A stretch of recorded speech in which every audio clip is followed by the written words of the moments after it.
आज चाहिँ स्वतन्त्र नागरिक समाज सिटरीले चाहिँ यस गौड दास संस्कारमा चाहिँ आज 2022 साल 3 महिना 7 गतिको शनिबारमा चाहिँ व्यापक रूपमा चाहिँ हामीले श्रमदान यसरी गरिराखेको छ। सबै दाजुभाइ तथा दिदीबहिनीहरू सबैजना यसरी चाहिँ जुटेर साबेल बेलचा सहित यसरी यहाँ चाहिँ काम गरिरहेको तपाईँहरूले देख्नुहुन्छ। श्रम के हो? श्रमबाट चाहिँ हामी जुट्न सकिन्छ। थोरै थोरै हामीले चाहिँ श्रम एकता गऱ्यौँ भने हामीले धेरै आर्थिकहरू चाहिँ बचाएर हामीले के गर्न सक्छौँ है। अलिकति भए पनि आर्थिक बचाएर यसरी चाहिँ व्यापक रूपमा चाहिँ यसरी आज हाम्रो श्रमदान चलिरहेको छ। सबैजना हामी जुट्यौँ भने यसरी चाहिँ हामीले व्यापक रूपमा श्रम गर्न सकिन्छ। यसरी चाहिँ यो हामी यसरी नजुट्नु भए यो श्रमलाई चाहिँ यसरी यो हेर्नुहोस् न, यसरी चाहिँ दिदीबहिनीहरू सबैजना यसरी लाग्नुभएछ है। श्रम केका लागि, श्रम गर्दा हामीलाई फाइदा के घाटा के भन्ने विषयहरूलाई चाहिँ के हुन सक्छ। यसरी दिदीबहिनीहरू आमाहरू सबैजना यसरी लाग्नुभएको छ। यसरी है बाबुहरू सबैजना लाग्नुभएको छ।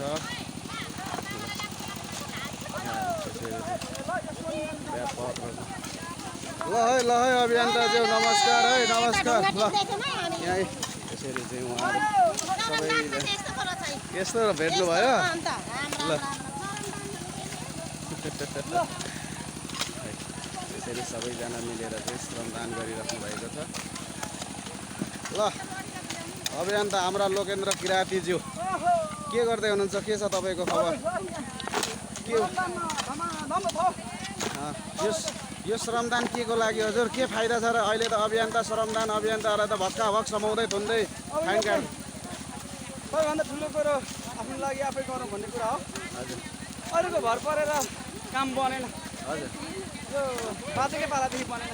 हजुर अब हाम्रो पालादेखि चाहिँ आफै काम गरौँ। हजुर यो यति राम्रो सफा अनि बाटो बनाउनुको लागि हजुर यत्रो समुदायहरू भेला हुनु भएको छ। अब श्रमको दिन आएको छ, हजुर ठग्ने दिन गइसक्यो। हजुर अब हाम्रो देशमा ठगेर खासै पाउँदैनन्, दिन गयो। अब चाहिँ पसिना चुहाउने अनि आफ्नो काम बनाउने आफै गर्ने। तब यो चाहिँ हाम्रो पूर्व इटरी धरान झापा इलाम सबैदेखि अब पश्चिमतिर सर्दैछ। हजुर यो हामीले गरिराख्नुपर्छ। यो हामीलाई न कुनै डोर हाजिर न कुनै चाहिँ तलब छैन। हजुर अब खुसीले काम गरेको छु। बिहानै 6 बजीदेखि आएर यत्रो मान्छेले काम गरेको लगभग यहाँ पैसामा हिसाब गर्नु भयो त 1.5-2 लाखको काम भइसक्यो। अनि यो भन्दै गर्दा तपाईँ जुन अहिले अब श्रमदान डोर हाजिरको कुराहरू गर्नुभयो, जो धरानमा हर्क साम्पाङले चाहिँ जुन श्रमबाट चाहिँ डोर हाजिरबाट चाहिँ भ्रष्टाचार गर्नुभयो, श्रम गर्नु हुँदैन, यो चाहिँ श्रमको चाहिँ दुरुपयोग भयो भन्ने खालको कुराहरू गरे। तपाईँ चाहिँ के भन्नुहुन्छ? आज यो इटरीमा तपाईँ भने एकदम श्रममा अघि बढिराख्नु भएको म देखिरहेको छु। यो चाहिँ हाँस उठ्दा लाज लाग्छ। कसरी भन्नु जाने? हजुर त्यो चुनाव उठ्ने बेलामा क्या म हाकिम हुन्छु, अध्यक्ष हुन्छु, मेयर हुन्छु भन्नेहरू छ नि, हजुर पार्टीगतका हिसाबको मान्छेहरू। हजुर उहाँहरू चाहिँ पहिला लगानी लगायो, हजुर भोट दिँदैन भनेर जनतालाई नागरिकलाई झुक्क्यायो। हजुर यसो खान्ते चिन्तेमा होइन, हजुर अनि यसो सरसापटमा झुक्क्यायो, खर्च गर्यो धेरै। अन्त खर्च उकास्नु पर्ने, हजुर भत्ता भन्दा मरे पाइँदैन, पाइँदैन। जिरो छ। अब के गर्नु? हजुर खोला नाला बेच्नु पाइएन, ढुङ्गा गिटी बेच्नु पाइएन, पानी बेच्नु पाइएन। अब 1 वर्षमा त बाँकी चाहिँ कसरी उकास्नु? ब्याजमा छ, तिनीहरूलाई साउले मार्नु आँटो, बुढीले मार्नु आँटो, अध्यक्ष उपाध्यक्षहरूलाई बुढीले मार्नु आँटिसक्यो। खर्च गरेको त अनि चुनाव जितो, अनि चाहिँ 25 लाख खर्च गरेको ठाउँमा 50 लाख 1 करोड निकाल्थ्यो भनेको साथीहरू जिरोमा गयो। अब के भन्नु? अब प्रत्यक्ष कुरा यही हो। आमा नमस्कार। के गर्न तपाईँ यस्तो अवस्थामा किन यो श्रममा जुटिराख्नु भएको? फेरि कारबाही गर्दा तपाईँलाई श्रम गरेर यहाँ चाहिँ घोटाला गरेर। ए नेताले भनेपछि सबै खाइदिइसक्यो।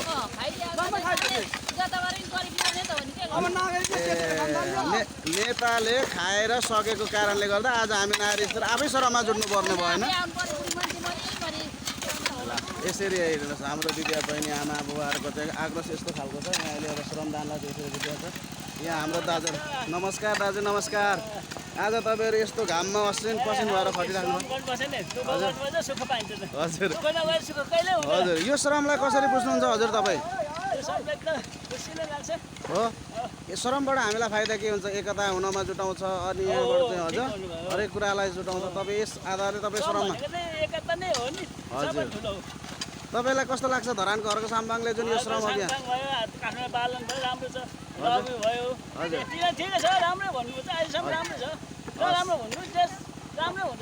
अनि अहिले त पार्टीहरूले त सबै श्रम गर्नेहरूलाई त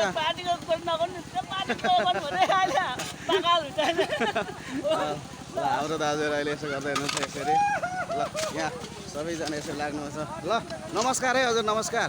के छ आज तपाईँहरू पुरा बेल्चा बोकेर बस्नु भएको छ यहाँनिर के छ श्रम गर्दै हुनुहुन्छ कस्तो लाग्छ यो श्रम गर्नलाई तपाईँहरूलाई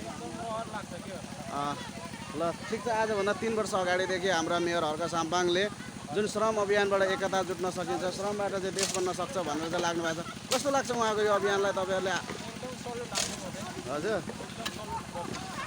अहिले यसरी चाहिँ हजुर श्रमले देश बन्छ श्रमले एकता गर्छ होइन के छ स्वास्थ्य हेल्दी पनि त रहन्छ होला नि त होइन यसरी हजुर विकास पनि भयो होइन ल यसरी सबै युवाहरूले चाहिँ आफ्नो आफ्नो मनसा र चासो विषयहरू राख्नुभएको छ। यसरी आज यहाँ हाम्रो श्रमदानहरू यसरी जुटिराख्नु भएको छ। यसरी व्यापक रूपमा उहाँहरू जुटिराख्नु भएको छ। यहाँनिर निरन्तर अभियान छ। यसरी दिदीबहिनीहरू सबै लाग्नुभएको छ। यहाँ यसरी चाहिँ ढुङ्गा बोकेर उहाँहरूले श्रम गरिराख्नु भएको छ। यसरी यहाँ यस्तो आज व्यापक श्रमदान भइरहेको छ यहाँनिर यसरी उहाँले यो ढलाइ गर्नुहुँदैछ यहाँ यसरी चाहिँ दाजु नमस्कार नमस्कार बसी बसी एकदम श्रमदान ल आज दाजु आमा नमस्कार फाफुला जजल सबैजना यसरी के गर्नुभएको यो ढुङ्गा तपाईँहरू यस्तोमा ए ए भनेपछि हाम्रो धरानका हर्क साम्पाङले जुन आजभन्दा 3 वर्ष अगाडिदेखि श्रम अभियान ए ल अहिले हजुर हजुर एकदम राम्रो श्रमदान हुँदैछ सबैलाई धन्यवाद तपाईँहरूलाई पनि बहुत समय अगाडिदेखि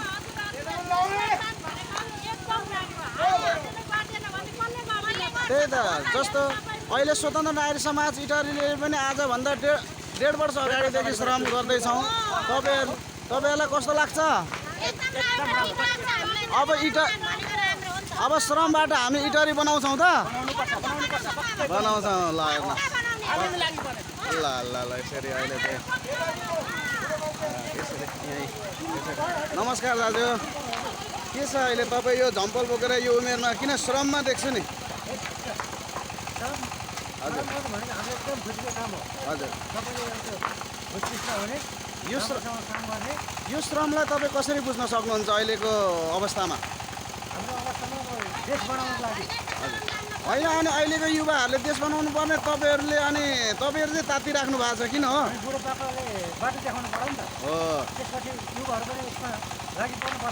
हो धन्यवाद तपाईँहरू यसरी हेर्नु उहाँहरू झम्पल चाहिँ पुरा रूपमा चाहिँ उहाँहरू यसरी अभियान गरिराख्नु भएको छ। यसरी यहाँ नानी बाबुहरू सबैजना लाग्नु भएको छ। सबैजनालाई आज श्रम व्यापक भइरहेको छ। ल यहाँ हाम्रा स्वतन्त्र नागरिक समाज इटरीका संयोजक डेराज गुरुङ यहाँ बेल्चा हान्दै हुनुहुन्छ नमस्कार नमस्कार हजुर नमस्कार किन आज तपाईँ यसरी आज आकस्मिक यसरी बेल्चा हानेर ड्याङ यो अभियानलाई कसरी बुझ्नुहुन्छ तपाईँले यो आकस्मिक होइन नि यो योजनाबद्ध ढङ्गले गरेको हो हजुर हामी अब 1.5 वर्षदेखि गर्दैछौँ अब कहाँको आकस्मिक कति भयो यो इटरीमा स्वतन्त्र नागरिक समाजले चाहिँ यो श्रम अभियान चलाएको 1.5 वर्ष भयो 1.5 वर्ष आजसम्म उपलब्धि कस्तो छ तपाईँलाई नागरिकको माया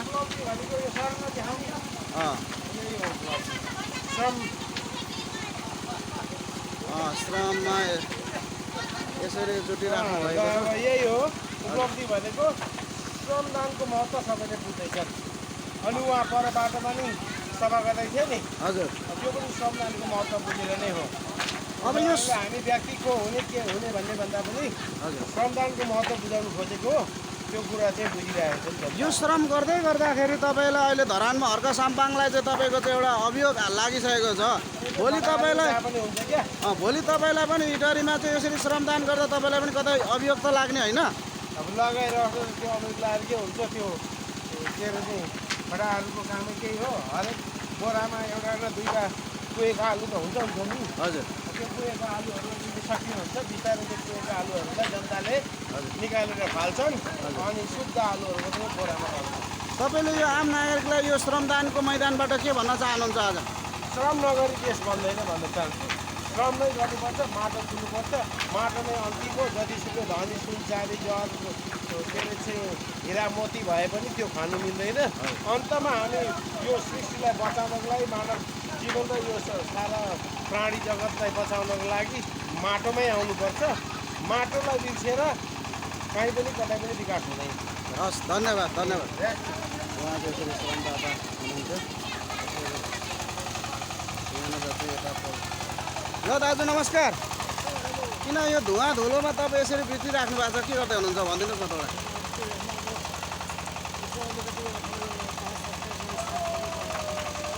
हजुर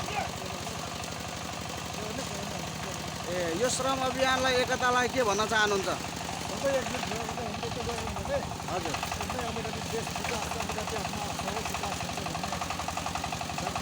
यो श्रम गर्नुपर्छ भन्ने चेतना हाम्रा मेयर हर्क साम्पाङ धरानका मेयरले ल्याउनु भएको अभियानलाई के भन्नुहुन्छ? एकदमै उचित, म त महान सम्झिन्छु। यस्तै मान्छेले भयो भने हाम्रो देश छिटै विकास हुन्छ भन्ने मलाई लागेको छ। उहाँलाई त जुन श्रमको अभियोग लागेको छ, तपाईँलाई यो अभियोग लाउने साथीहरूलाई के भन्न चाहनुहुन्छ? उहाँहरूलाई चाहिँ खै अब त्यसलाई के भन्नु, अलिकति उहाँहरूलाई अलिकति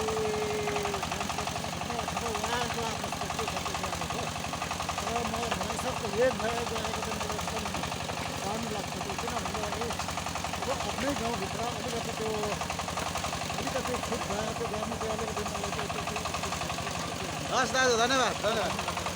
यसरी चाहिँ व्यापक रूपमा भनिदिइसक्नुभयो।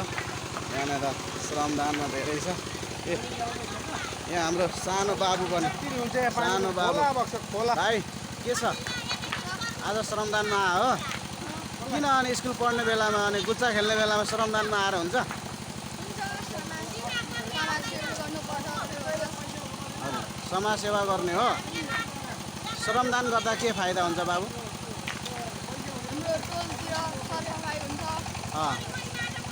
अनि तिमी जस्तै बच्चाहरूलाई के भन्न चाहन्छौ तिम्रो लेभलको साथीहरूलाई?